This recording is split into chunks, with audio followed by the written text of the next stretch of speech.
Meeting 2025 sur Radio Immo.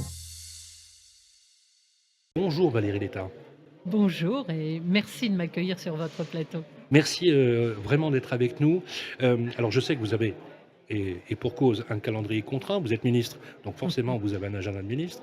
Donc on va aller tout de suite sur les sujets qui sont des sujets graves dans notre pays, qui consistent effectivement à essayer de trouver des solutions pour le logement des Français. Alors oui, vous l'avez dit, on vit depuis quelques années un moment difficile pour le monde de la construction et du logement, difficile pour des raisons structurelles et conjoncturelles. Je ne vais pas ici les rappeler à des professionnels qui savent très bien de quoi il s'agit, mais c'est vrai que c'est une séquence particulièrement inédite, difficile et qui interroge évidemment tous les acteurs du secteur. Et j'ai voulu, dès mon arrivée en responsabilité, m'inscrire en tout cas dans une réflexion et dans un travail construit avec le secteur. Et j'ai beaucoup consulté avant d'embarquer en tout cas les choix que j'ai portés pour le budget 2025, mais aussi pour les chantiers à construire dans la foulée et pour la suite, pour les années qui viennent. Et déjà, que fait-on pour être au rendez-vous de 2025 ? La première chose, c'est la relance de la construction neuve. Elle doit aussi se conjuguer avec une aspiration forte des Français d'avoir un accès à la propriété facilité. Dans le neuf particulièrement, mais aussi bien évidemment dans l'ancien pour partie, mais en tout cas soutenir la construction neuve en essayant de faciliter l'accession à la propriété, c'est aussi un relais qui peut aussi se développer très rapidement pour tous ceux qui sont dans l'acte de construire. Si vous avez une appétence et des capacités à investir pour de nombreux accédants, alors vous relancez très vite la construction. Deux pistes que j'ai choisies tout de suite avec les acteurs du secteur. D'abord, la première, le prêt à taux zéro, élargir dans le neuf sur tout le territoire. Bien sûr. Tendu, détendu. Tendu, détendu, c'était pas fait, dans l'individuel comme dans le collectif. Oui. L'individuel, vous le savez, c'était pas fait non plus. Et de maintenir, bien évidemment, en zone détendue, la possibilité d'avoir un PTZ dans l'ancien. Alors cela... Est-ce que ça concerne les maisons individuelles également ? Oui. Ça, vous l'avez obtenu à complètement. Porte, Ça n'a pas été simple parce qu'effectivement, on nous oppose la question du foncier, mais vous savez qu'aujourd'hui, on sait construire du logement individuel qui n'est pas forcément fortement consommateur de foncier. On a une autre façon aujourd'hui de mobiliser et de maîtriser le foncier, y compris pour faire de l'individuel.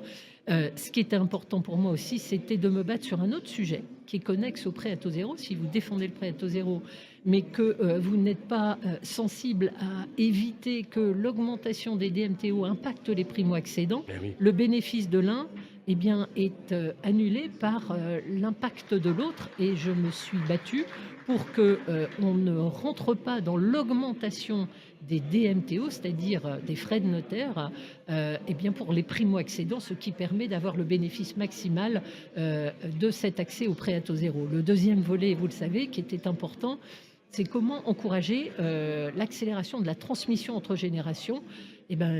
J'ai obtenu là aussi, et ça a été un travail partagé avec le secteur de l'immobilier, à qui j'ai demandé comment on agit dans le court terme à la fin de ce Pinel qui n'est pas donc au 31 décembre reconduit. Il me fallait une mesure de court moyen terme et comment se projeter sur l'avenir. Cette mesure de court moyen terme, c'est de dire allez, on va mobiliser quelque chose qui va permettre d'aider les classes moyennes et moyennes sup à transmettre dans les meilleures conditions, et on permet à des parents ou à des grands-parents de transmettre à leurs enfants ou à leurs petits-enfants 100 000 € par enfant. Et on peut cumuler donc 3 donateurs pour un même bénéficiaire, c'est-à-dire un père, une mère et un grand-père pourront donner au même enfant ou petit enfant. Même si tout le monde n'a pas 100 000 € quand même à non. donner. C'est-à-dire que vous donnez ce que vous pouvez.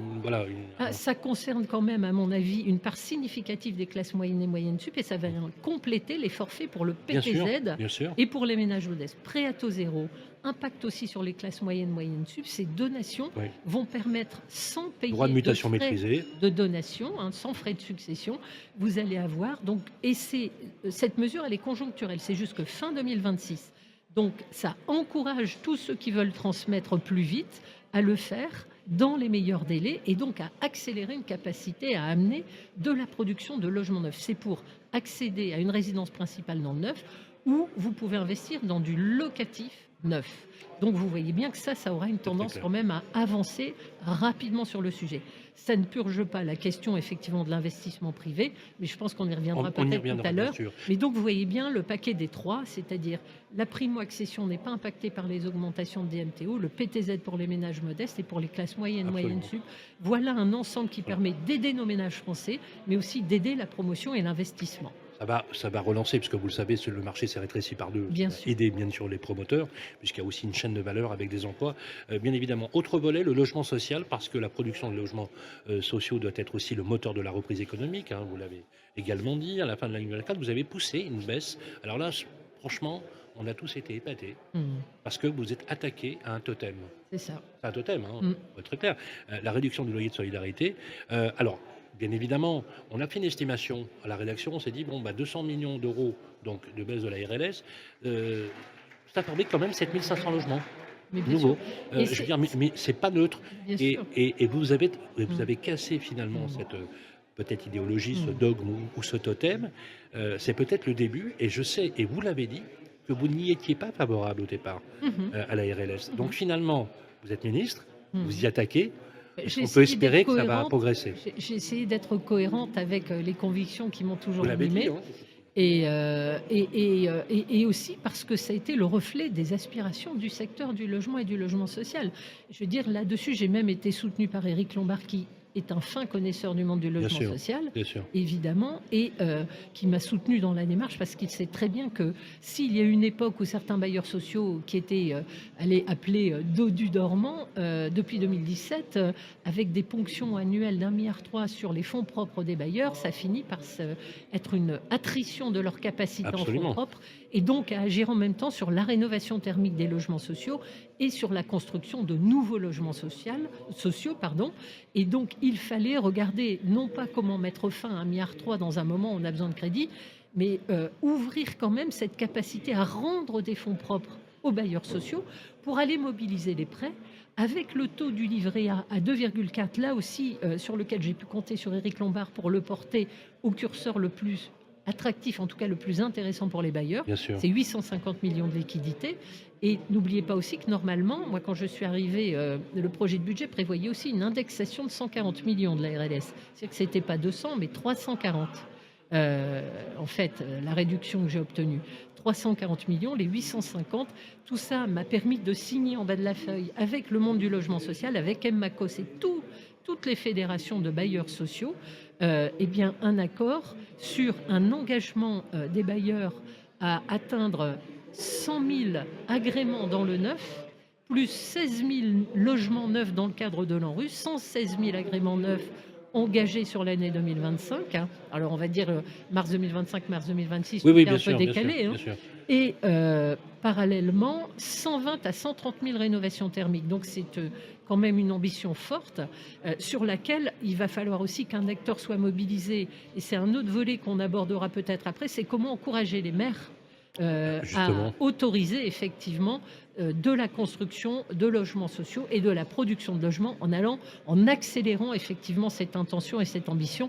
Les maires sont au cœur du dispositif. C'est très clair, puisque en fait, vous demandez également aux bailleurs sociaux une contrepartie. Il ne s'agit pas de dire je m'attaque à quelque chose de totémique qui est celui de la RLS. Encore une fois, je vous demande en échange, effectivement, D'être au de faire rendez-vous. des actions. Mais ce qui est intéressant, c'est pas tant l'action en elle-même que le fond, le sens de ce que vous avez porté. Vous avez engagé un dialogue différent des 5 précédents derniers ministres du Logement.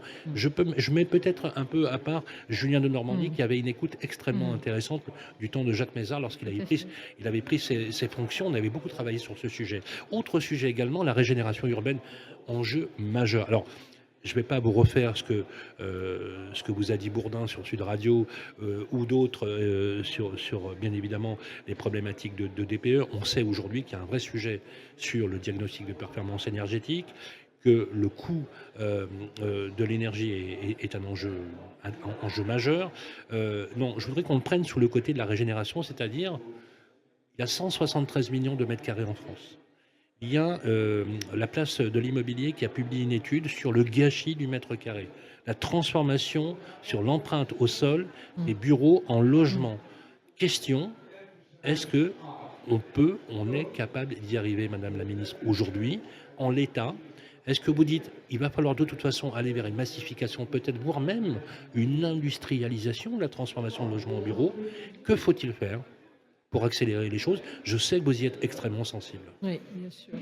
Alors, peut-être vous dire que, il y a, des choses à mettre en place et il y a déjà et surtout, une proposition de loi qu'il faut achever. C'est la proposition de loi Daubié qui, Ah oui, n'a et toujours bien pas sûr. été adoptée, qui attend, une date, un délai, C'est fou, hein? pour pouvoir être examinée en commission mixte Eh oui. paritaire et donc avec un certain nombre de dispositions qui permettront de simplifier et rendre plus, en tout cas accessible cette transformation de bureaux en logements et en tout cas, ça doit être vu très prochainement. Là, j'ai l'engagement qu'effectivement, ça fait partie des sujets prochains qui seront inscrits, à l'ordre du jour. Alors cela va permettre de faciliter évidemment le changement de destination d'un bâtiment, hein, de bureau en logement, sans passer, par changement de PLU, par exemple. Donc Ah, c'est génial. Oui, et oui. donc ça, Oui, c'est parce dans qu'il la y a proposition on de a loi déjà une Daubié. empreinte au sol. Mais voilà. À Et partir donc du moment où on respecte la norme, ça complètement. devrait être faisable. Voilà, et donc ça, il suffit que la CMP se réunisse et ça va déjà enlever, un caillou dans la chaussure de la Et transformation du coup, on du gagne un bureau en an. logement. On gagne 1 ou 2 Voilà, ans ça d'instruction. c'est du temps de gagné et ensuite il faudra bien évidemment coordonner les opérations pour rendre ces transformations viables économiquement. Ça c'est un autre volet et c'est dans ce sens que je vais présenter un plan dans les toutes prochaines semaines, pour en fait, travailler sur comment réutiliser l'existant. Il manque des logements de petite surface en France, cela va permettre d'augmenter le nombre de logements. Il faut aussi réfléchir à d'autres manières, de penser l'habitat et à des solutions innovantes. Bien sûr. Et ça, c'est au-delà de la transformation de bureaux en logement, c'est comment, par exemple, les constructions hors Ok. site nous permettront est-ce que aussi vous d'être pensez au qu'on rendez-vous du arrivera rapport à- coût-efficacité. Parce que le problème, c'est le coût. Hein. C'est-à-dire que le problème, c'est qu'on a transformé les bureaux Mm. en logements et on a des écarts de coûts dans l'ordre de 25-30%. C'est ça. Comment, donc, vous, si je vous suis, c'est que finalement, plus on ira vers une forme d'accompagnement, par exemple, vous avez cité le fait de ne pas refaire un permis, finalement, de ne pas déposer un permis. Déjà, oui, essayer de réduire toutes ces contraintes qui sont La autant productivité d'obstacles. serait meilleure, l'assemblage hors site, la possibilité aussi, par exemple, de récupérer des Ouais. façades. On a beaucoup de sujets. Justement, le ZAN, le fameux Mm. zéro artificialisation nette. Sur le principe, c'est une très très belle idée. Bien sûr. Mais je ne connais pas un maire, et j'en ai reçu Mm. quelques-uns ce matin, qui me dit que l'application concrète n'est pas délétère à l'égard des administrés. Je cite Stéphane Baudet, qui est le président de l'Association des maires d'Île-de-France, que vous avez croisé tout à l'heure, le maire d'Évry-Courcouronnes, qui dit, pour moi, c'est une injonction contradictoire. J'ai des demandes de logements absolument. J'ai 6500 demandes sur la commune d'Évry-Courcouronnes avec 300 logements disponibles. C'est 900 000 demandes au global auxquelles je fais face avec mes collègues maires. Et en même temps, on m'enjoint ce fameux ZAN qui m'empêche en fait de construire. C'est une façon de me briser finalement ma capacité à agir. Est-ce qu'il n'y a pas finalement un travail peut-être de pédagogie intéressante à développer? Et la question, c'est quel est l'avenir du ZAN Ben, compte tenu des difficultés en tout cas, démographiques du c'est un logement? sujet auquel je suis sensible. En même temps, la loi climat, elle parle d'un sujet qui nous tient tous à cœur, c'est comment mieux maîtriser et mieux consommer notre foncier. Ça ne veut pas dire ne plus consommer de foncier du tout, mais c'est comment effectivement on a des documents d'urbanisme de plus en plus Bien sûr. structurés, efficaces, efficients pour justement mieux mobiliser le foncier, mieux consommer le foncier. C'est vraiment ça qui est important, reconstruire la ville sur la ville à chaque fois que possible, mais on a malgré tout besoin encore de foncier disponible. Il y a eu une première initiative parlementaire, j'étais à l'époque sénatrice, j'y ai participé, qui avait permis d'assouplir justement les contraintes du ZAN. Mais oui, tout à fait. J'avais été en fait la présidente de la commission spéciale Tout à fait. et j'étais à la manœuvre avec Jean-Baptiste Blanc sur ce premier exercice. Aujourd'hui, un deuxième est en cours, puisqu'une deuxième initiative parlementaire du Sénat va être examinée dans les jours qui viennent et va s'atteler à redonner encore un peu de souplesse. Et il me semble qu'aujourd'hui, François Rebsamen est en échange régulier avec les auteurs et rapporteurs de ce texte et on devrait obtenir effectivement sur les délais. Par exemple, je pense qu'il y a un consensus qui se dégage, il me semble, au Sénat et avec François Rebsamen sur le décalage du calendrier 2024-2034 plutôt que 21-31, ce qui très objectivement va rendre en foncier disponible allez, on va dire une capacité à mobiliser assez significative, soit doit être de l'ordre de 37 000 hectares, il me semble, qui pourront Absolument. faire l'objet justement d'une utilisation. Ce serait une avancée Et extraordinaire. donc là-dessus, ça chemine plutôt bien entre le gouvernement et le Sénat. Il faut que ça fasse la navette parlementaire, mais en tout cas, la préoccupation, elle est bien là. Le gouvernement a bien conscience que tout en maintenant la nécessité d'avoir un zéro artificialisation nette et un objectif climat à ne pas perdre de vue, il faut en tout cas tendre à le lisser dans le Bien temps sûr. et à faire en sorte qu'il ne soit atteignable, accessible et qu'il ne soit pas orthogonal de la nécessité de produire. MIPIM 2025 sur Radio Inmo.